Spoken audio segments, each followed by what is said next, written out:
Oke, Assalamualaikum warahmatullahi wabarakatuh. Jumpa lagi dengan Guru Besar Caling atau Bapak Muslim Nawawi dalam belajar unik biologi. Pada kesempatan kali ini kita akan masuk di materi pelajaran kelas 11 MIPA untuk jenjang SMA dan MA. Untuk kali ini kita akan masuk di materi sel bab 1. Sebelum kita lanjut, saya pesankan untuk terlebih dahulu Anda semua mensubscribe, like, and comment akun dan video ini. Mudah-mudahan bermanfaat bagi kita semua. Oke, saya tunggu sekitar 5 detik. Silakan lakukan tindakan subscribe akun ini, kemudian kita masuk di materi. Oke, let's go, kita masuk di materi ya. Nah, jadi materi yang pertama kita akan bahas adalah materi tentang sel. Saya rasa Anda semua mungkin sudah paham apa itu sel. Ya, kalau pelajaran SMP mungkin kalian sudah kenal sel itu artinya bagian terkecil penyusun tubuh makhluk hidup. Jadi ini adalah bagian terkecil. Ya. Apakah benar atau tidak, nanti kita jelaskan lebih lanjut. Oke, kita buka layar lebarnya ya.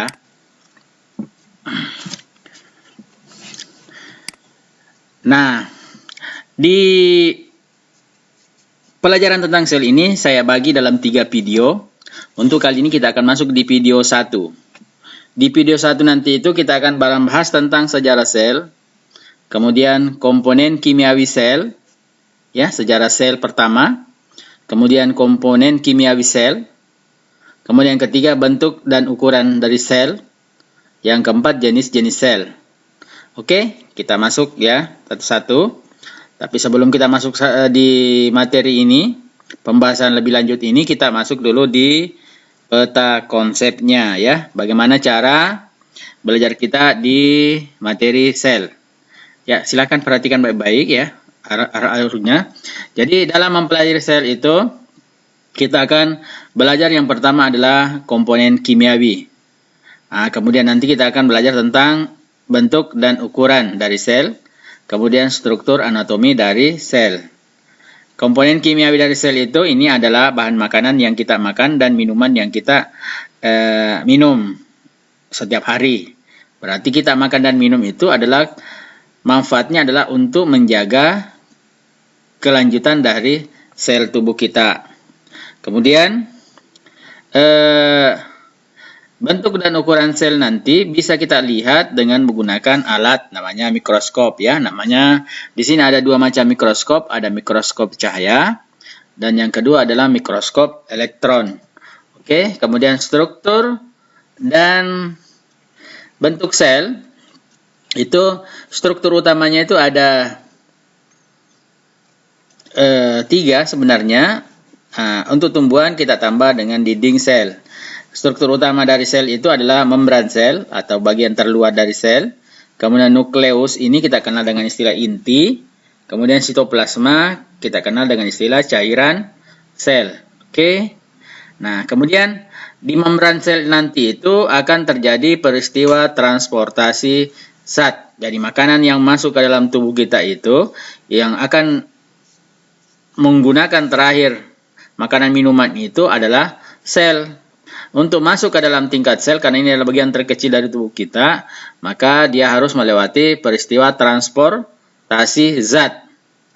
Bagaimana zat itu bisa masuk ke dalam sel.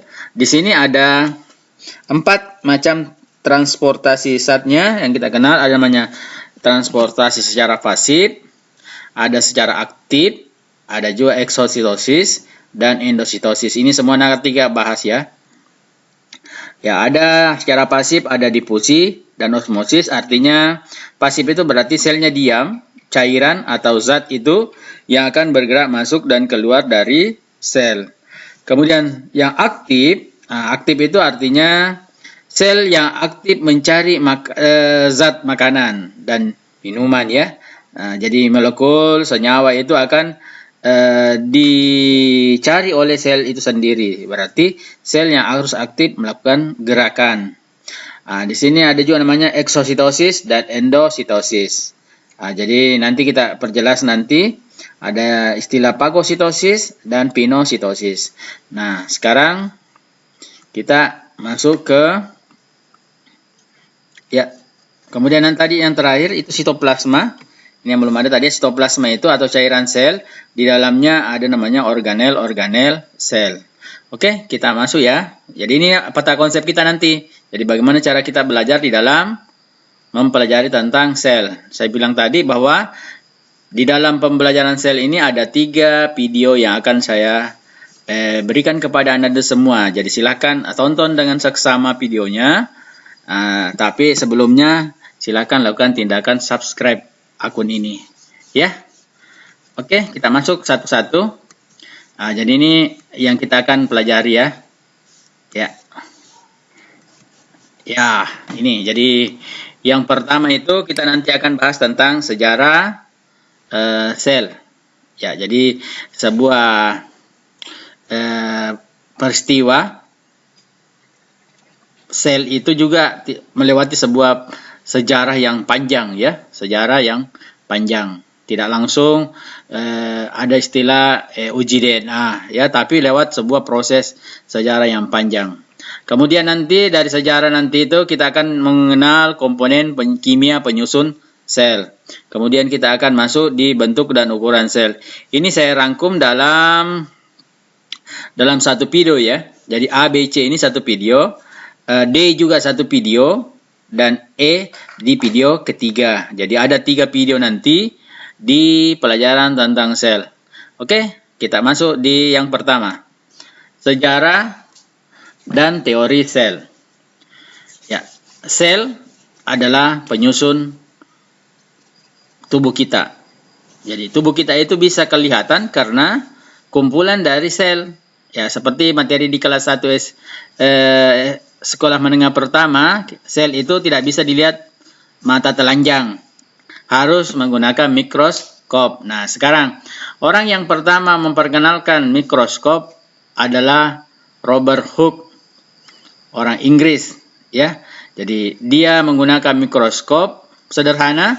Jadi ini mikroskopnya dengan menggunakan sayatan gabus. Jadi sayatan gabus ini sumbatan botol yang terbuat dari tumbuhan. Jadi di gabusnya itu, bagian tengah dari kambium itu, gabusnya itu yang dipakai menyumbat botol itu, dia sayat setipis mungkin, kemudian disimpan di bawah mikroskop ini, dan kelihatanlah ada ruang-ruang yang menyerupai sel. Ya, mungkin pernah dengar istilah sel. Sel itu kadang identik dengan istilah penjara atau ruang-ruang sekat, ya, sekat-sekat. Jadi menyerupai itulah sel pertama kali ditemukan oleh Robert Hooke. Kemudian Antonio van Leeuwenhoek itu adalah orang kedua yang memperkenalkan penemuan tentang sel dengan menggunakan mikroskop sederhana ciptaan Robert Hooke. Ya, dengan bagaimana caranya dia mengambil? Ternyata dia bisa melihat benda aneh yang ada di dalam air rendaman jerami. Jadi air jerami diambil, kemudian dilihat di bawah mikroskop sederhana ini. Setelah diamati, ternyata ada benda aneh yang bergerak-gerak. Nah, benda aneh itulah yang dia yakini bahwa itu adalah kehidupan. Ya, itu menurut Robert Hooke. Ya, ini penjelasan lebih lanjutnya ya, tentang percobaan Robert Hooke dengan menggunakan sayatan tipis gabus. Setelah dia lihat di bawah mikroskop, ternyata ada penampang melintang di sayatan tipis itu. Ya, itu sejarah penemuan awal dari sel. Kemudian lanjut lagi yang kedua, ada lagi ahli namanya Matthias Claydon dan Theodore Swan. Ya, semua kehidupan tersusun atas sel. Jadi menurut Matthias dan Swan, itu kehidupan itu tidak mungkin ada tanpa didahului dengan adanya sel. Ya, tanpa didahului dengan adanya sel. Sehingga lahirlah teori sel sebagai unit struktural penyusun tubuh organisme. Jadi mulai dari makhluk hidup besar atau makroskopis hingga makhluk hidup kecil atau mikroskopis itu tubuhnya disusun oleh sel. Oke? Paham ya? Nah, sekarang kita lanjut ke penemu berikutnya. Ya, Max Huthel. Nah, di dalam sel terdapat protoplasma. Jadi ada cairan di dalam sel yang merupakan struktur dasar organisme. Ya, merupakan struktur dasar organisme. Jadi terbentuknya makhluk hidup didahului dari protoplasma. Dan diyakinilah protoplasma nanti ini akan berkembang ke bentuk yang lebih jelas yang disebut dengan sel. Kemudian adalah ahli namanya lagi Felix Duryadin. Bagian sel yang hidup terpenting adalah cairan protoplasma. Jadi sel itu bisa membelah, bisa menjadi banyak, bisa menjadi besar. Itu karena berkumpulnya banyak sel, di mana sel itu terdapat cairan protoplasma sebagai bahan dasar dari sel itu. Kemudian ada namanya John Porkinje. Protoplasma adalah cairan hidup yang terdapat di dalam sel hidup. Jadi 3 orang ini mengungkapkan tentang cairan protoplasma. Sehingga dari ketiga orang ini disimpulkanlah sebuah teori yang mengatakan bahwa sel merupakan unit kesatuan fungsional. Jadi sel bisa melakukan kerja atau fungsi secara normal dan sesuai dengan fungsinya karena adanya protoplasma. Kemudian ada ahli lagi namanya Rudolf Virchow. Dia mengatakan omniselulaire et cellulaire. Setiap sel berasal dari sel sebelumnya. Ya, ini mungkin ada sepaham dengan kita ya. Kenapa? Karena kita makhluk hidup, contohnya manusia itu berasal dari sel. Kita berasal dari sel kelamin ya. Kemudian dari sel kelamin itu lah muncul kehidupan. Sel merupakan unit pertumbuhan.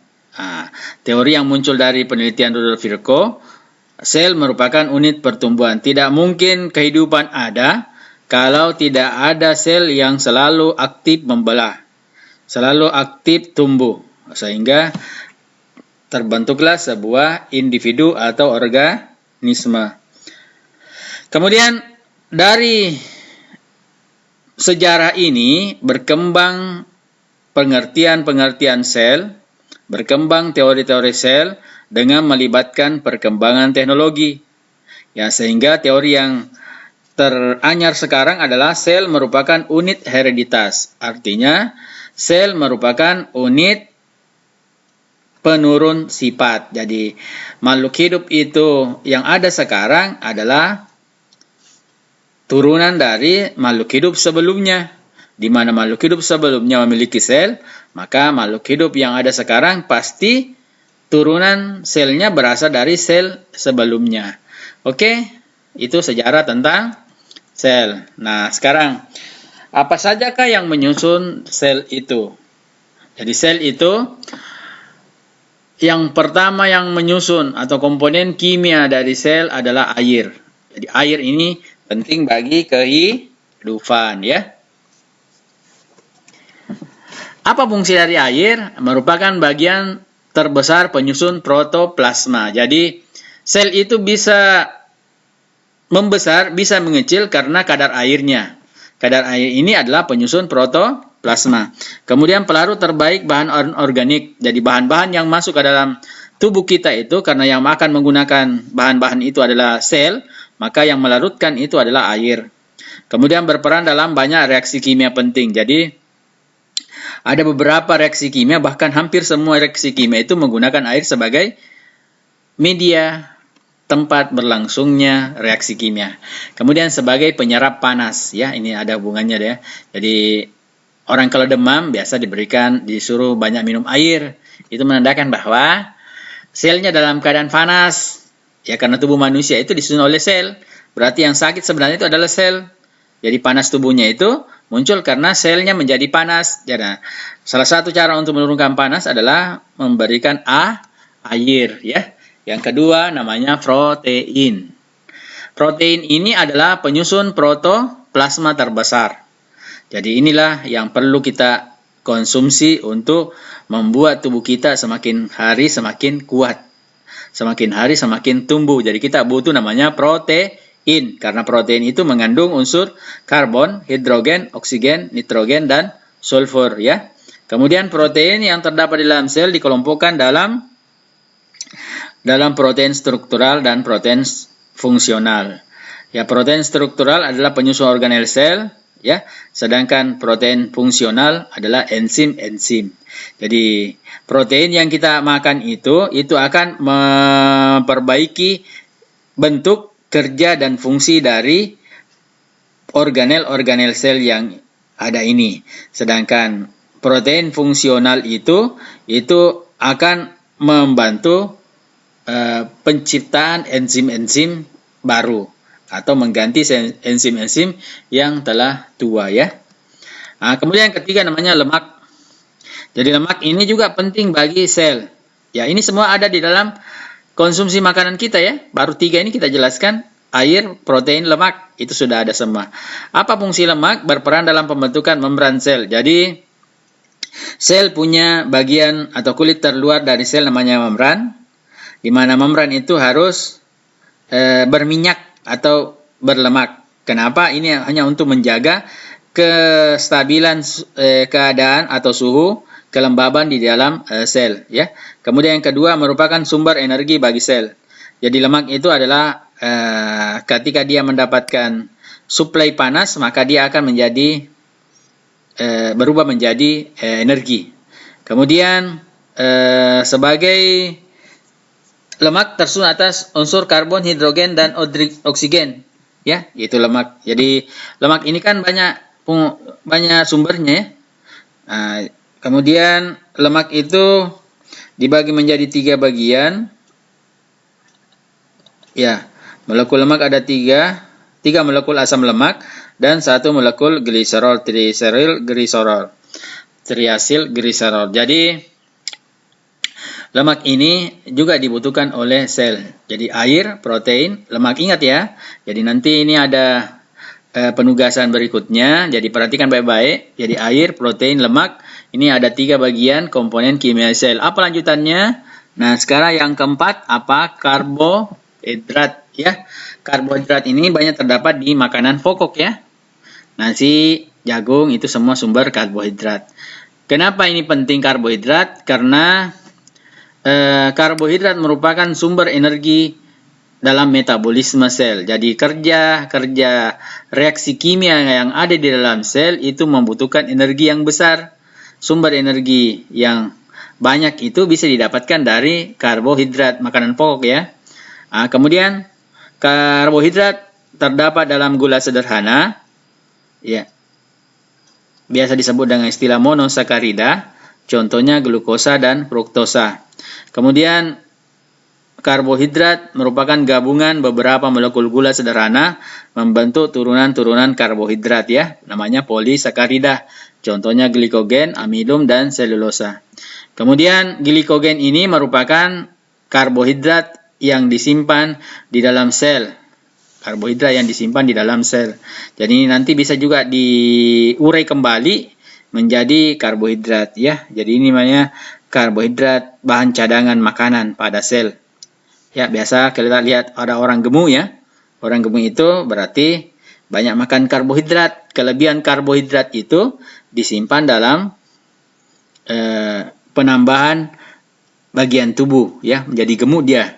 Jadi ketika dia sudah gemuk berarti di badannya itu banyak sekali cadangan-cadangan makanannya. Nah, makanya orang gemuk itu tahan terhadap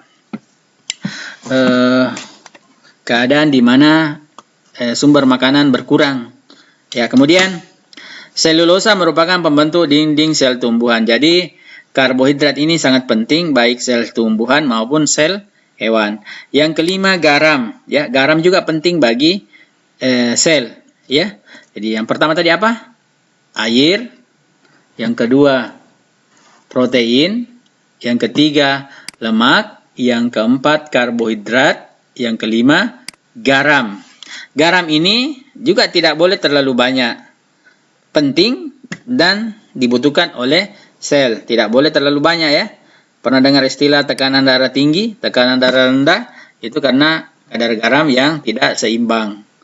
Ya, itu juga sel begitu juga. Jadi, apa fungsi garam di sel? Nah, ini membantu memelihara stabilitas pH dan pengaturan tekanan osmosis sel.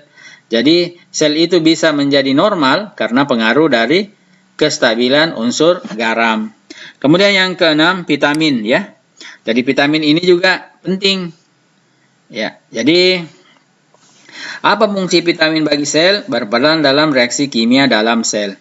Jadi reaksi kimia itu bisa berlangsung normal kalau ada media air ya bisa. Kemudian ada juga vitamin yang membantu proses kerja dari sel itu ya.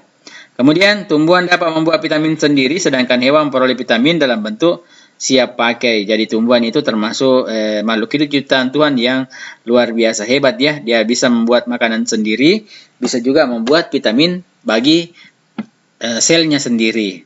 Sedangkan hewan itu termasuk organisme heterotrof, tidak bisa membuat makanan sendiri, termasuk vitamin pun dia tidak bisa membuat makanan, tidak bisa membuat vitamin, tapi dia mendapatkan vitamin dari luar ya. Oke, kita lanjut ya. Jadi ada 6 unsur yang dibutuhkan oleh sel. Kemudian yang selanjutnya adalah bentuk dan ukuran sel. Seperti yang saya bilang tadi bahwa sel itu tidak bisa dilihat oleh mata. Ukurannya sangat kecil, mikroskopis. Berarti mikroskopis artinya nanti bisa dilihat kalau menggunakan alat yang disebut dengan mikroskop ya. Ini contoh sel ya. Ini ada beberapa contoh sel. Ini ada sel tumbuhan ya, sel tumbuhan. Ini sel epitel, sel kulit ya. Kemudian ada juga sel saraf ini. Jadi inilah yang mengatur koordinasi kerja tubuh kita, sel saraf. Ada juga sel bakteri, ini sel bakteri. Yang ini sel amoeba, protista. Kemudian ini sel telur. Ya, sel telur. Sel telur pada wanita, sedangkan ini yang berekor-ekor, ini disebut dengan sel sperma. Jadi kita berasal dari sel. Ya. Bagaimana mengenal bentuk dan ukuran sel? Oke, kita lanjut ke materinya. Nah, ini satuan dan ukuran untuk sel adalah mikrometer. Lambangnya mu meter ya, sangat kecil, mikron. Jadi tidak bisa dilihat oleh mata, telanjang. Berarti dia harus menggunakan alat khusus. Diameter sel sekitar 5 sampai 500 miomikron, ya kecil sekali. Ya. Sel prokariota berdiameter lebih kecil lagi, 1 sampai 10 miomikron ya. Kemudian sel eukariota berdiameter 10 sampai 100 miomikron. Saya ulang kembali bahwa sel ini tidak bisa dilihat langsung oleh mata. Jadi kalau ada yang bilang, ini namanya sel, kalian bisa lihat langsung, berarti itu adalah hoax. Yang benar itu sel tidak bisa langsung dilihat oleh mata, tapi dengan bantuan mikroskop. Kecuali gambar ya. Kalau gambar bisa, tapi kalau yang asli itu harus menggunakan mikroskop. Sel hewan terbesar adalah sel telur burung unta yang diameternya sampai 15 cm ya. Ini jadi ada beberapa keunikan makhluk hidup yang diperlihatkan oleh Allah Subhanahu wa taala. Contohnya sel telur burung unta itu bisa mencapai diameter 15 cm ya, besar ya. Sel tumbuhan yang dapat dilihat tanpa mikroskop adalah serat kapas, serat kapuk randu. Jadi nanti ada prakteknya. Jadi kalian nanti itu sebelum masuk melihat sel yang utuh yang sebenarnya, kalian akan diperkenalkan menggunakan mikroskop dengan melihat serat kapas atau serat kapuk randu. Ya, jadi bisa bedakan nanti. Ini ada prakteknya ya sebelum kita masuk ini tergantung dari gurunya nanti bagaimana cara memperkenalkan sel kepada Ananda semua. Oke, jadi bentuknya kecil, bentuknya banyak, modelnya banyak ya. Silakan lihat bentuk-bentuknya. Kemudian ukurannya mikron, kecil ya. Ini tadi mikron. Nah, sekarang selanjutnya untuk melihat sel digunakan alat namanya mikroskop. Mikroskop ini dibedakan menjadi dua, mikroskop cahaya dan mikroskop elektron.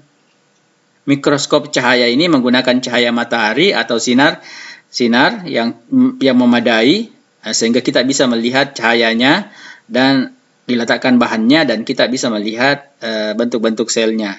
Mikroskop cahaya menggunakan cahaya dan bisa memantulkan bayangan objek ya.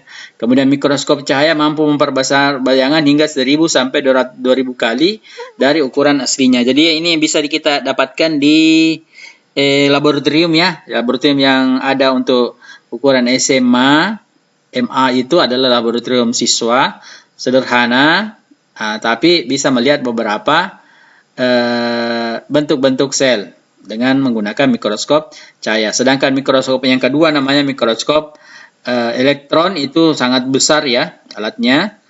Itu menggunakan bukan cahaya tapi dia sudah menggunakan elektrik. Dari kata listrik berarti dia butuh kekuatan menembus kedalaman sel itu lebih akurat ya. Nah, ini bentuk-bentuk laboratorium ini bentuk-bentuk mikroskop ya.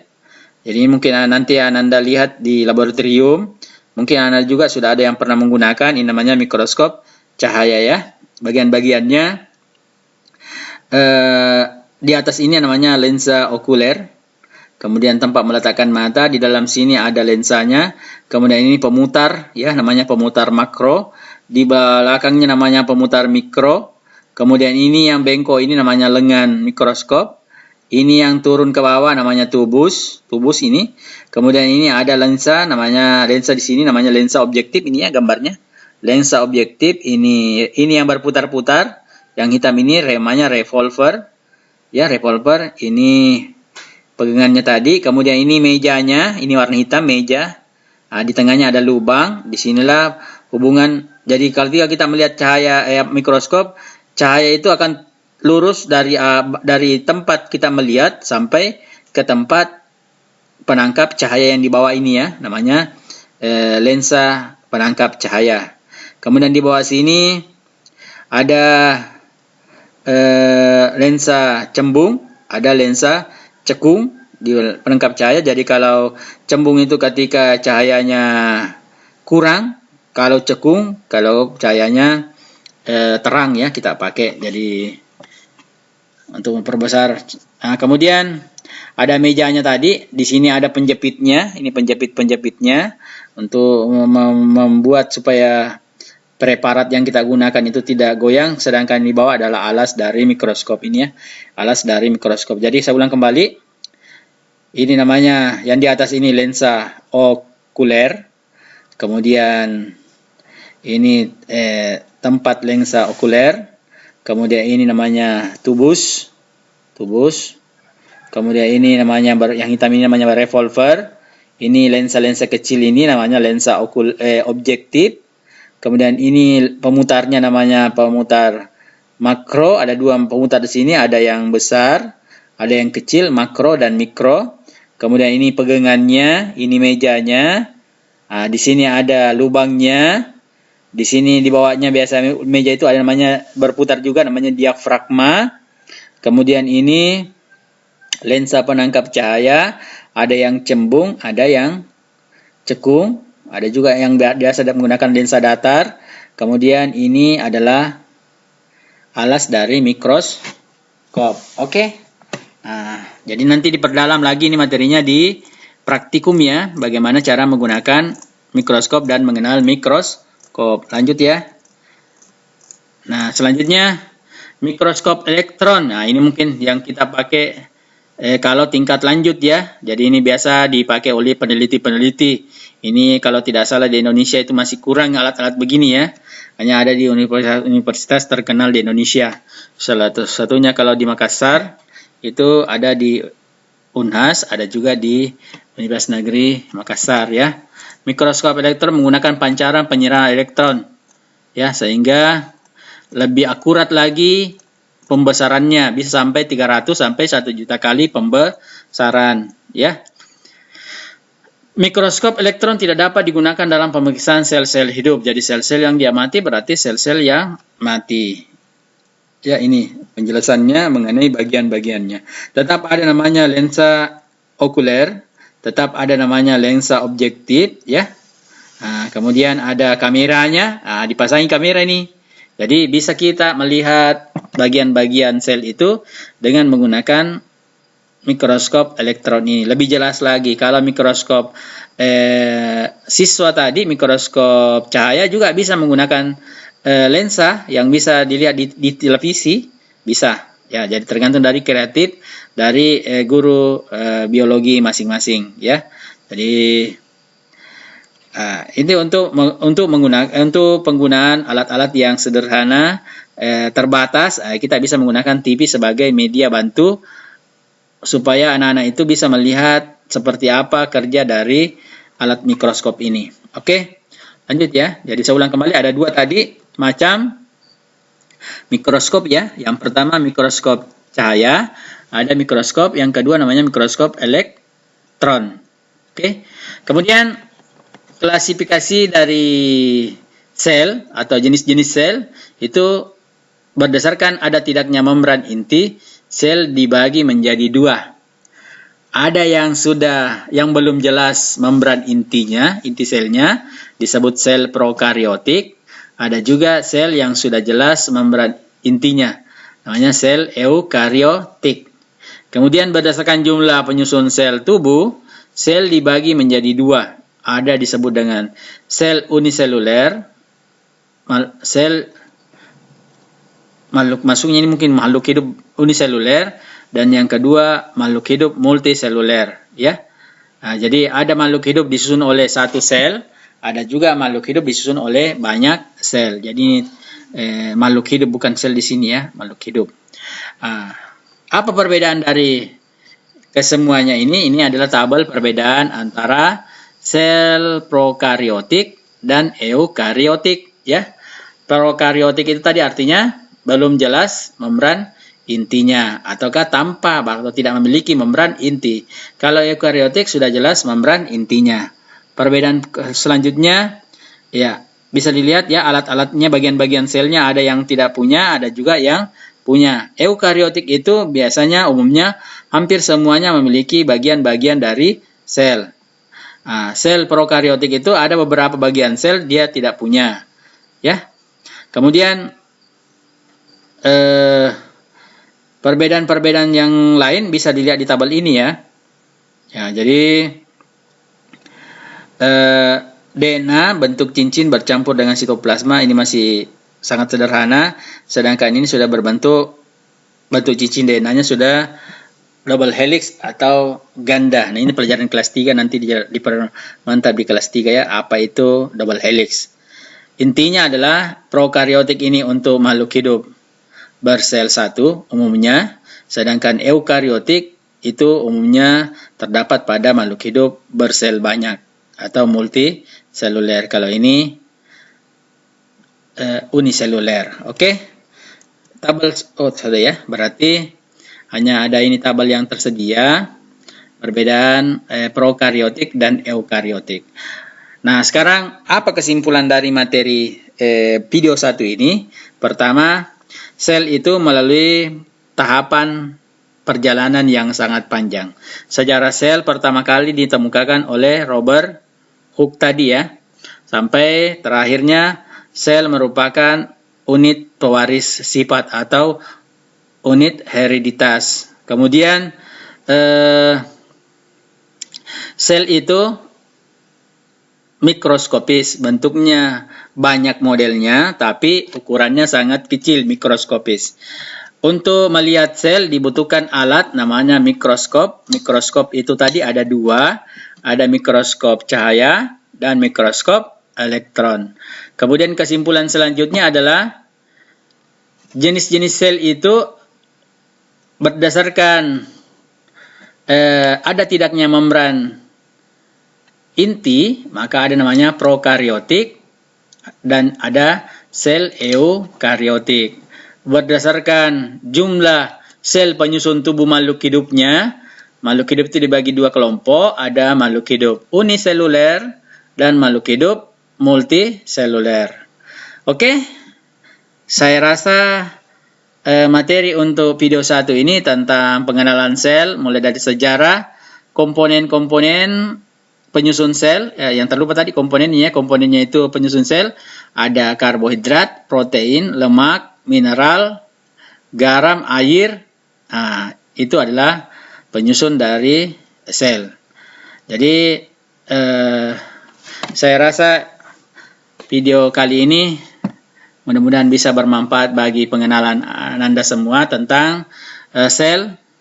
Ya, nanti bagian-bagian sel akan masuk di video kedua, dan video ketiganya itu perbedaan sel hewan dan sel tumbuhan. Oke, sebelum saya tutup, saya ulang kembali untuk melakukan tindakan subscribe. Silakan klik subscribe kalau mau mendapatkan video lanjutan lagi supaya saya bisa membuat video-video yang lebih bermakna. Silakan like ya, dan nyalakan loncengnya juga akun ini. Subscribe terlebih dahulu. Kemudian kalau mau komentari, silakan komentari di bawah video ini ya. Mudah-mudahan ada makna dan ada perbaikan di video selanjutnya. Demikian materi tentang sel video 1. Mudah-mudahan ada manfaatnya. Akhirul kalam. Wassalamualaikum warahmatullahi wabarakatuh.